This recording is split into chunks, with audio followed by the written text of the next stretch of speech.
The heavy oak doors of the auction house slammed shut behind me. No one turned to look. Why would they?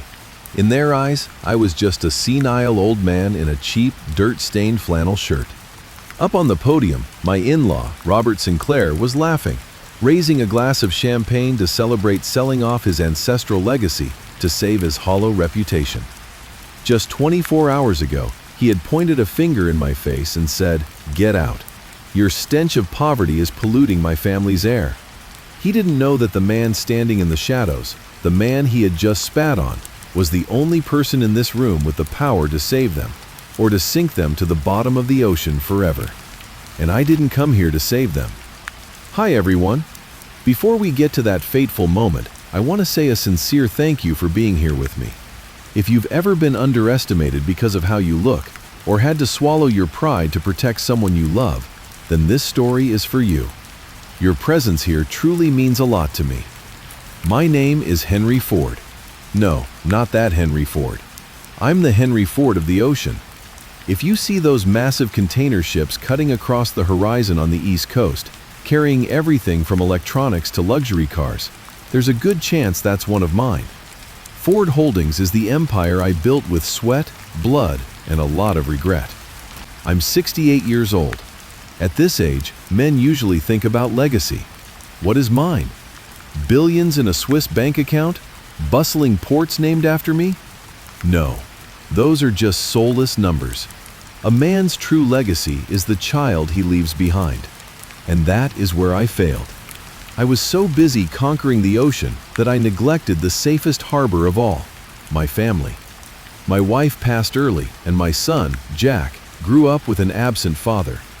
Jack isn't like me. He's not ambitious or ruthless. He's as gentle as the earth and has a passion for mechanics. He refused to inherit the shipping empire to become a mechanical engineer, living a normal life. Last month, I received a letter from Jack. He invited me to his in-laws' anniversary party in Newport. The handwriting was shaky, and between the lines asking about my health, I read a distress signal. Not about money. I'm a shipping magnate. I know how to listen to an engine to diagnose a ship.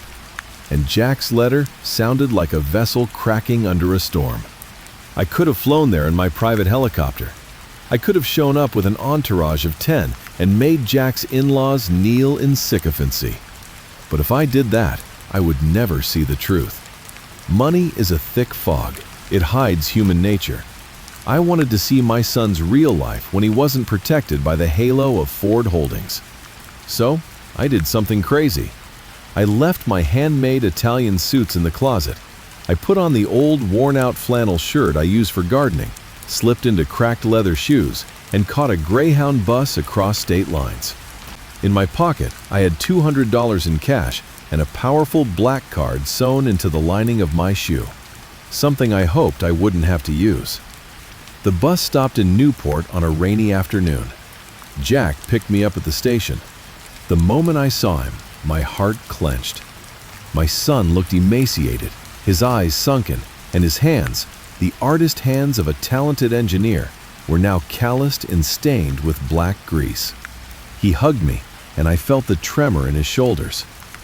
"Dad," he said, his voice raspy, "thanks for coming, but you have to be prepared. Rachel's family, they're a bit particular." Particular was an understatement. As Jack's beat-up pickup truck rolled through the iron gates of the Sinclair estate, I smelled the rot. Not garbage, but decay. It was a massive Victorian mansion, but looking with my contractor's eyes, I saw cracks in the walls covered by ivy, peeling paint in the hidden corners. This was the sign of old money running dry, leaving only a hollow shell. We walked into the main hall. Victoria Sinclair, Jack's mother-in-law, was directing servants to polish a crystal chandelier. She saw me, and the smile on her lips vanished like someone cut the power cord. She didn't look me in the eye. She looked at my muddy shoes on her Persian rug. "Jack," she said coldly, not even greeting me. "What did I tell you about bringing unsuitable guests through the front door? Take him to the back entrance, and tell him to leave his shoes on the porch. I don't want the smell of the bus lingering in the curtains." I looked at Jack. I waited for him to fight back. But my son just lowered his head. "Yes, mother," he mumbled. In that moment, I realized my son's ship wasn't just cracking, it was sinking. I was put in a tiny attic room, originally meant for servants. The mattress was rock hard, the window was jammed, and the air smelled musty. But I didn't complain.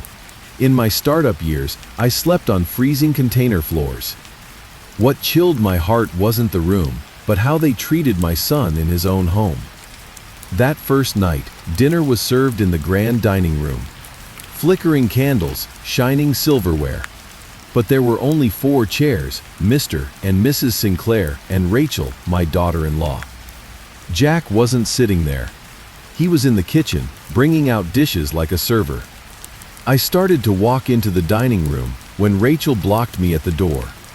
The daughter-in-law I thought was gentle now looked at me with embarrassment mixed with shame. "Dad," she whispered, fingering her fake pearl necklace. "My parents are discussing important business. You and Jack, can you eat in the kitchen? I'll tell the chef to save some soup for you both." I looked straight into Rachel's eyes. "Are you ashamed of me, Rachel? Or are you ashamed of your husband?" She avoided my gaze. "I didn't mean that. It's just, you know how my mother is. Please, Dad, don't make things harder for Jack." "Make things harder for Jack?" I peered through the crack in the door and saw my son pouring wine for Mr. Sinclair. The man jerked his chin, didn't say thank you, just snapped his fingers for more. Jack did it all with resigned patience. This wasn't filial piety, this was slavery. That night, Jack and I sat on the back porch, next to the trash cans waiting for pickup. Our dinner was cold bread and some leftover soup. The Newport sea breeze blew cold, but it wasn't as cold as the silence between father and son. "Why?" I asked, breaking the silence. "You're a brilliant engineer, Jack. You could get a job anywhere. Why are you burying your life here, acting as their chauffeur and waiter?" Jack put down the bread, staring into the pitch-black night. "They're going through a hard time, Dad. My father-in-law's company is in debt. This mansion is about to be foreclosed. Rachel cries every night. She says if I leave now, her family will collapse. I love her." "Love?" I chuckled, a bitter sound. "Jack, in the shipping industry, there's a rule. Never tie your ship to a rusted anchor. It won't hold you, it will drag you down to the bottom with it." "You don't understand, Dad," Jack protested weakly. "They're aristocrats. They have honor. They're just stressed about money. When they get through this, they'll respect me." I looked at my son, my heart aching. He was too naive. He didn't know that for people like the Sinclairs, honor is just a coat of glossy paint. When backed into a corner, their true nature reveals itself. And that nature is usually crueler than any wild beast. The following days were a series of small but sharp humiliations. I saw Mr. Sinclair kick Jack in the leg when he was slow fixing the car.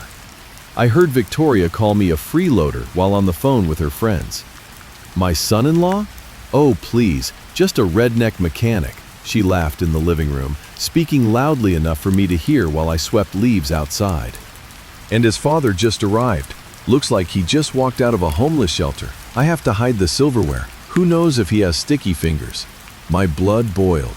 I wanted to storm in there and throw a stack of cash in her face, enough to buy her entire lineage. But I held back. I was a patient hunter. I needed Jack to see. I needed Jack to realize this painful truth on his own. I couldn't save him if he didn't want to be saved. The breaking point was approaching. The Sinclairs' 30th wedding anniversary. They had invited half of Newport's elite.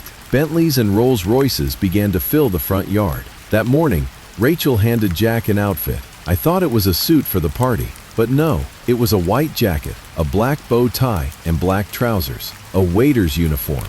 "Mom says we're short on wine servers," Rachel said, not daring to look her husband in the face. "Help the family out, okay? Just for tonight." Jack held the clothes, his hands shaking. He looked at me, then at his wife. His eyes begged for protection, for a refusal from Rachel. But Rachel just turned away, fixing her makeup. "Okay," Jack said, his voice dead.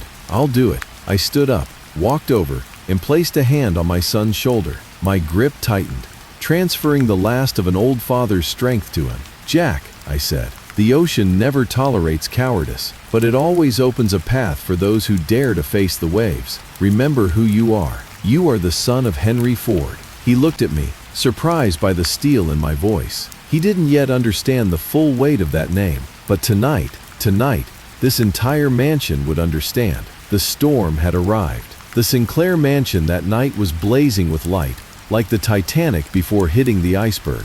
Classical music drifted through the air, crystal glasses clinked, and the fake laughter of the upper class echoed down the hallways. I stood tucked away in a dark corner near the kitchen door, wearing my cleanest flannel shirt, trying to be invisible. But invisibility couldn't hide the pain tearing me apart as I watched my son. Jack stood in the middle of the ballroom, squeezed into the tight waiter's uniform, carrying a tray of wine among the guests. The friends of the Sinclair family, people Jack had fixed cars for, driven to the airport, now looked at him as if he were air, or worse, a piece of walking furniture. They casually took wine from his tray without even looking at his face, continuing their stories about European vacations and phantom investments. Robert Sinclair, Jack's father-in-law, was drunk. His eyes were bloodshot, and his ego was inflating in direct proportion to the alcohol he consumed. He was standing amidst a group of potential investors, bragging about legacy and blue blood. "Hey you!" He snapped his fingers, pointing right at Jack's face. "Bring more wine over here! Chop chop!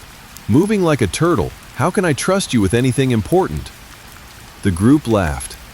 Jack bowed his head, face burning red, and hurried over to pour. His hands were shaking. A single drop of red wine, just a tiny drop, accidentally splashed onto Mr. Sinclair's sleeve. Time seemed to stop. Mr. Sinclair looked at that tiny stain as if Jack had just slapped him. "What the hell are you doing, you idiot?"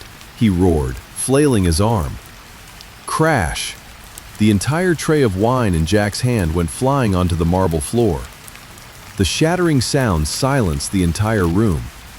Red wine spread across the floor like blood. "You really are useless," Sinclair screamed, pointing at my son in front of hundreds of guests. "I told you, like father, like son. Your dad is a homeless beggar, and you're a clumsy servant. Your poverty stinks, and it's ruining my wine." I looked toward Rachel. This was the moment she had to speak up. This was her husband. Her father-in-law had just been insulted. I waited for defense, however weak, but Rachel stood there, next to her mother. Victoria whispered something in her daughter's ear, and Rachel turned her face away. She looked at a painting on the wall, pretending she didn't know the man standing in the puddle of wine. That betrayal hurt more than the insults. My son's heart shattered in that moment. I saw it in his eyes. The last light of hope about love and family was extinguished. I couldn't hold back anymore. I stepped out of the shadows. My old shoes slammed against the floor. Every eye turned toward the beggar. "Enough," I said. My voice wasn't loud, but it carried the authority of a man who had commanded thousands of sailors through typhoons. "You can insult me, Robert, but you have no right to insult my son." Victoria sneered, stepping up to me, reeking of perfume. "Oh look, the old man speaks. Security, drag this piece of trash out of my house. You and your son are polluting this party." Two large security guards approached. I stood tall, looking her dead in the eye. "You will regret those words, Victoria, very soon." The guards were about to grab me when Jack screamed, "Stop!" His shout echoed through the room. He shoved a guard away hard. Jack stepped in front of me, shielding me. He looked at his father-in-law, then his mother-in-law, and finally stopped at Rachel. Slowly, his hands moved to his neck. He ripped off the black bow tie and threw it with a thud right at Mr. Sinclair's feet. Then, he unbuttoned the white waiter's jacket, balled it up, and threw it straight into the puddle of red wine. "I am not your servant," Jack said, his voice trembling but growing steelier by the second. "And my father might be poor, he might ride the bus and wear old clothes, but he has more integrity than this entire room of fake aristocrats combined." "Jack!" Rachel gasped, looking panicked. What are you doing? You're embarrassing me." Jack turned to his wife, a sad smile on his lips. "Embarrassing you? Rachel, you just stood there and watched your father humiliate your husband and your father-in-law without saying a word. You are the one who embarrassed yourself." Jack turned back to me, his eyes teary but bright. "Dad, let's go. I'm sorry I made you endure this. I was wrong. I chose the wrong people to love." He grabbed my hand, pulling me toward the main doors. "You walk out that door and you lose everything, you penniless loser," Sinclair screamed from behind. "Don't even think about coming back to beg for a dime." Jack paused for a second, didn't turn around, and just called back. "Keep your money, Robert. I just need my dad." We walked out of that opulent mansion into the freezing night. But strangely, I had never felt warmer. My son was back. He had cut the rusted anchor chain that was dragging him down. That night, father and son rented a room in a run-down roadside motel. Jack sat on the edge of the bed, head in his hands. "I'm sorry, Dad," he repeated. "I was so blind. I thought if I tried hard enough, they would value me." I sat down next to him, patting his shoulder. "Jack, you haven't lost anything. You just cut a malignant tumor out of your life. And you know what? I have a secret I haven't told you." Jack looked up, eyes red. "What secret?" I smiled, reached into the lining of my shoe, and pulled out the black card, the American Express Centurion. "That I'm not as poor as you think. And tomorrow we're going to teach the Sinclairs a lesson about what money really looks like." The next morning, I called my chief assistant in New York. "Hello, Mr. Ford?" The panicked voice on the other end answered. "Where are you, sir? We've been worried sick." "I'm in Newport," I said, my voice returning to the command of a CEO. "Listen carefully. I want you to buy all of the Sinclair family's debt from the local bank. Whatever the price, do it this morning. And get me a suit, the best kind. We're going to an auction."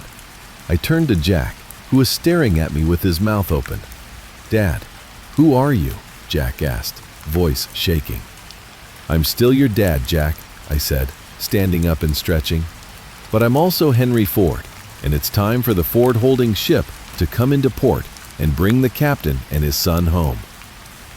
3 days after that chaotic night, news spread across Newport. The bank had officially foreclosed on the Sinclair mansion. There was no way out. They were forced to hold a private auction right in their living room, the very place where just days ago they stood insulting my son and me. Their goal was clear: sell the mansion to a mystery investor, pay off the bank, and keep a small surplus to continue living their fake lives. I knew this because I, through my subsidiaries, was the one who applied that pressure. Inside the mansion, the tension was thick enough to cut with a knife. Mr. Sinclair paced, sweat soaking his forehead. Victoria was barking at servants to hide the most valuable items. And Rachel? She sat in the corner, calling Jack continuously. But my son had turned off his phone. He was busy. He was busy learning how to tie an Italian silk tie. 10 a.m. sharp. The massive oak doors opened. I didn't take the bus here. I arrived in a gleaming black Maybach, followed by 2 SUVs carrying the Ford Holdings legal team. I stepped out. No more flannel, no more cracked shoes.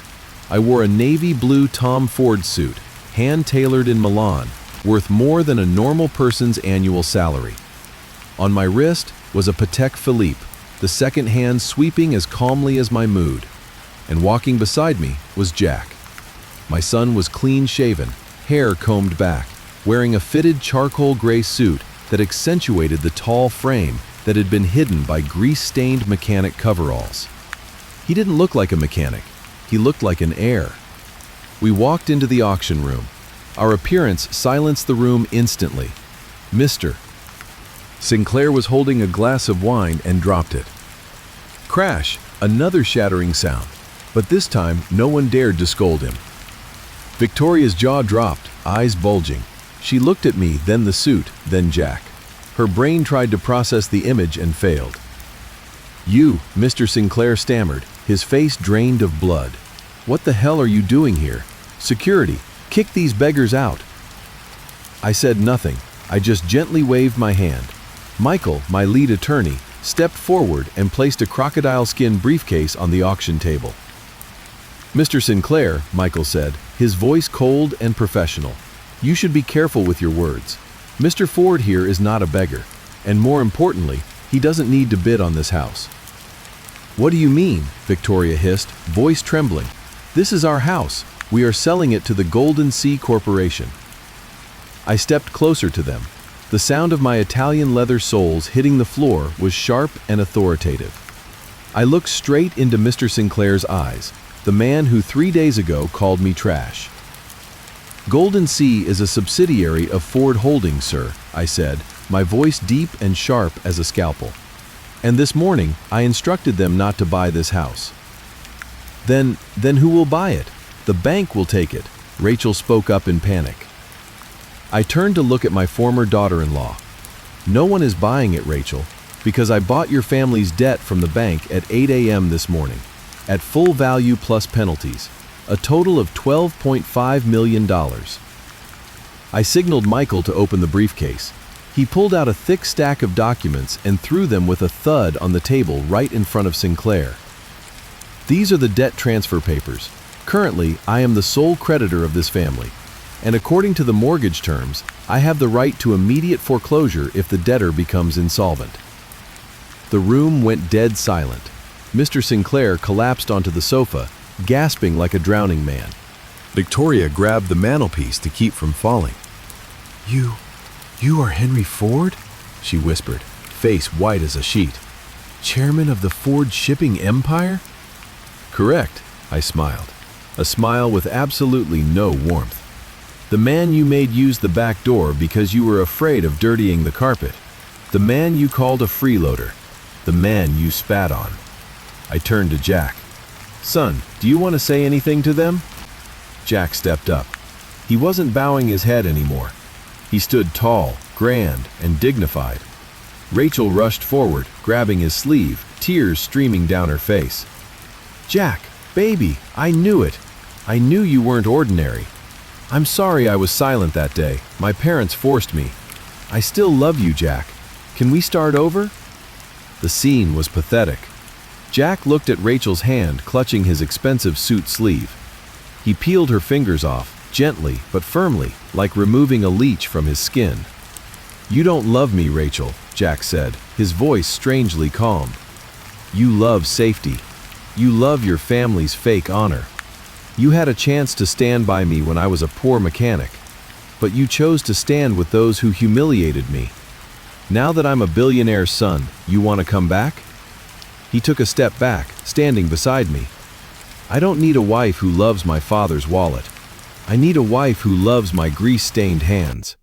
And that person is not you. The divorce papers have been prepared by my father's lawyers. Sign them and keep a shred of self-respect." I checked my watch. "You have 24 hours to vacate the premises," I announced. "Do not take anything of value listed in the mortgage inventory. Art, antiques, cars, everything now belongs to Ford Holdings." "You can't do that," Sinclair screamed in despair.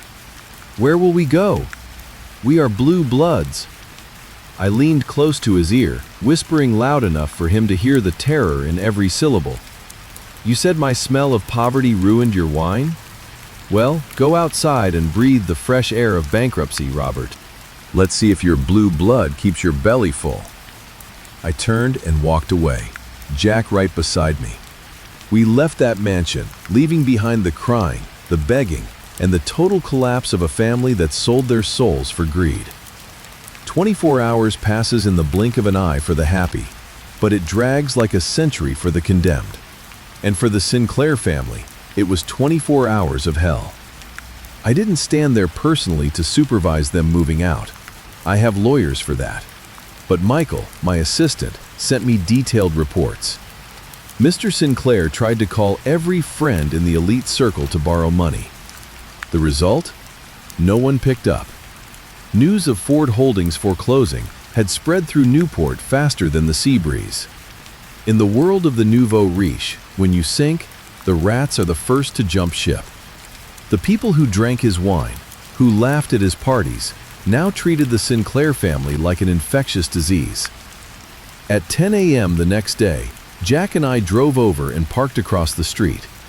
We didn't get out. We just watched. The iron gates opened. No professional movers, because they had no money to hire them. Just two beat-up sedans stuffed with suitcases and trash bags. Victoria walked out, stripped of her glamour, mascara running down her face, clutching her Pomeranian. Mr. Sinclair trudged along carrying the last cardboard boxes, his back hunched as if the weight of humiliation was crushing his spine. And Rachel. She stopped at the gate, looking toward our car. She knew we were there. She raised her hand, maybe to wave, maybe to beg for one last chance. But my car windows were one-way tinted glass. She couldn't see Jack turning his face away, gripping the steering wheel until his knuckles turned white. "Let's go, Dad," Jack said softly. "It's over."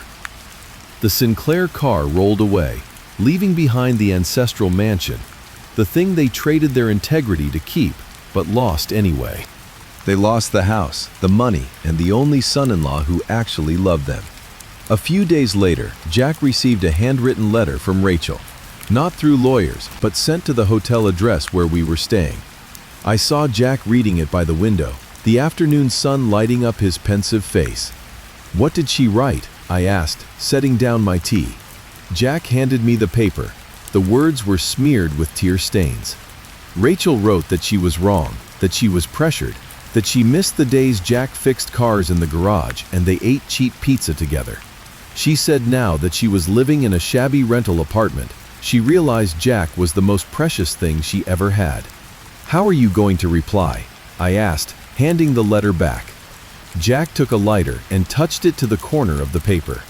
The flame flared up, swallowing the belated apologies. "I'm not replying," Jack said, watching the ash fall into the tray. "Apologies only have value when you haven't lost everything. When you apologize only after losing it all, that's not regret, that's calculation." I smiled. My son had grown up. He had learned the ocean's most painful but valuable lesson. Never turn back to save a ship that drilled holes in its own hull. 2 weeks later, we were settled in a new seaside villa I bought. Not as ostentatious as the Sinclair house, but sturdy and warm. One morning, I called Jack into the study. On the desk was a file. "Jack," I said, "I'm getting old. The Ford Holdings empire needs an heir. I want you to take over as vice president of engineering. Starting salary $500,000 a year, stocks, private car, everything." I held my breath waiting.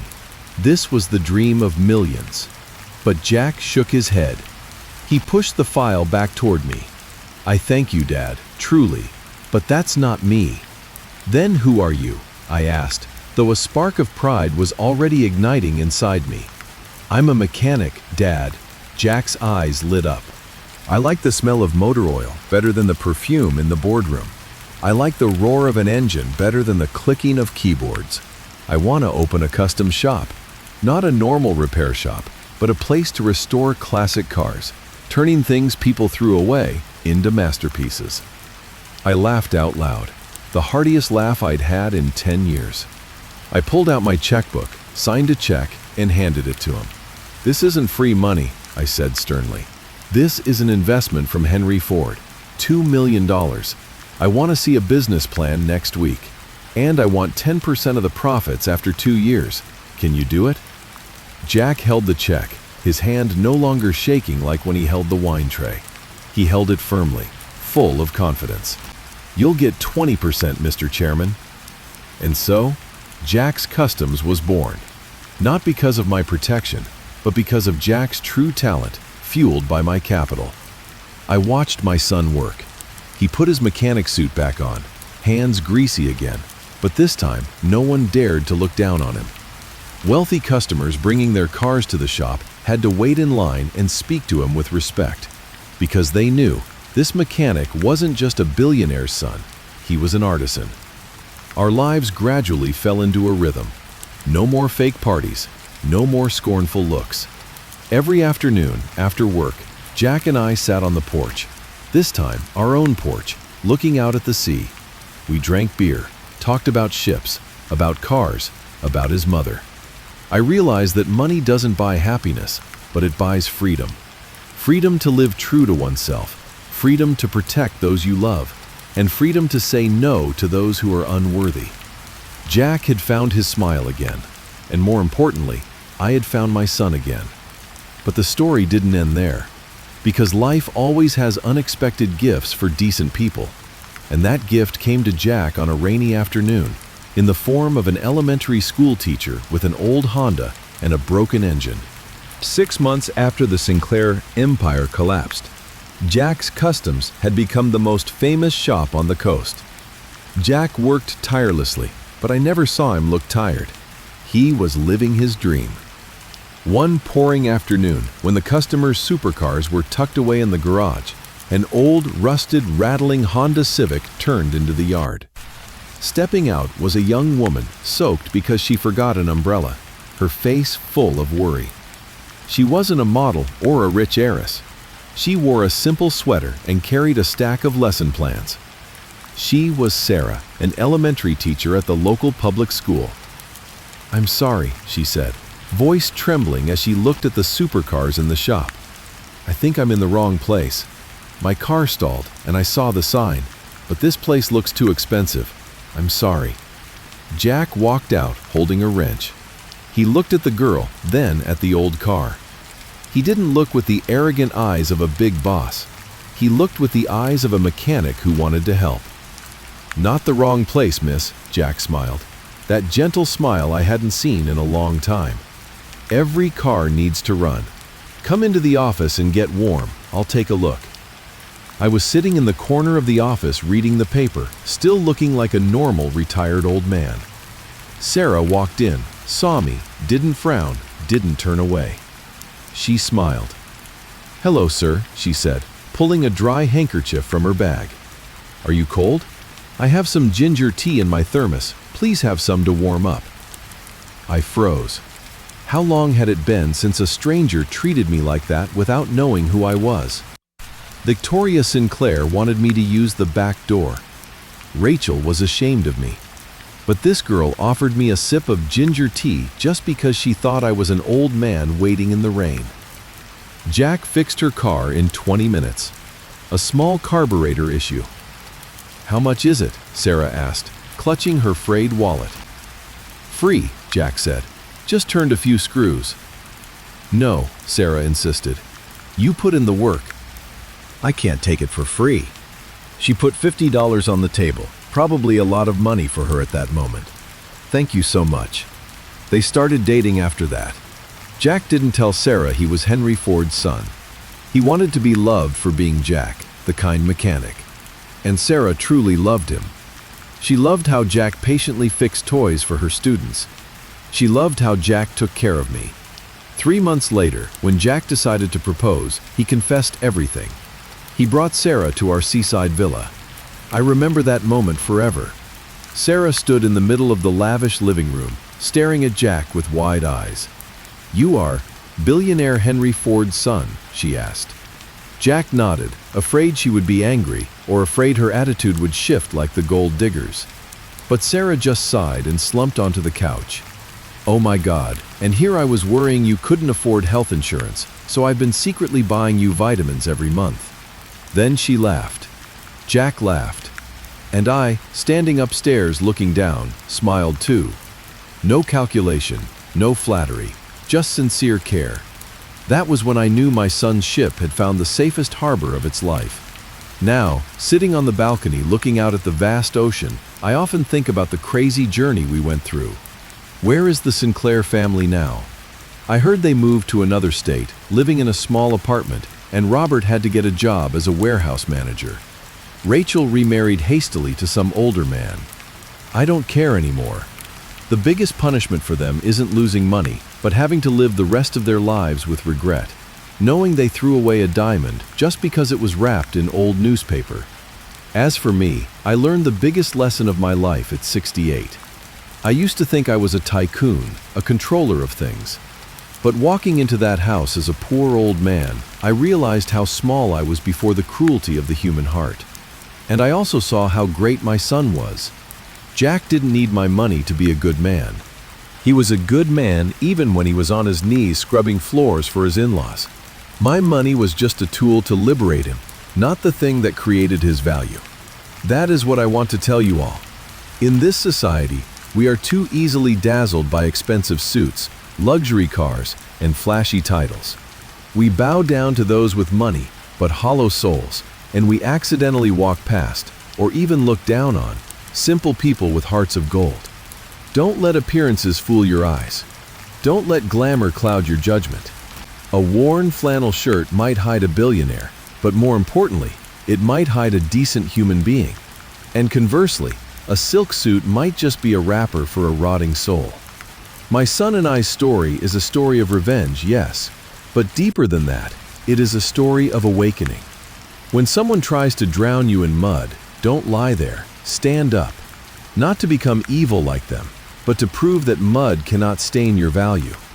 When you defend your dignity, you don't need to scream.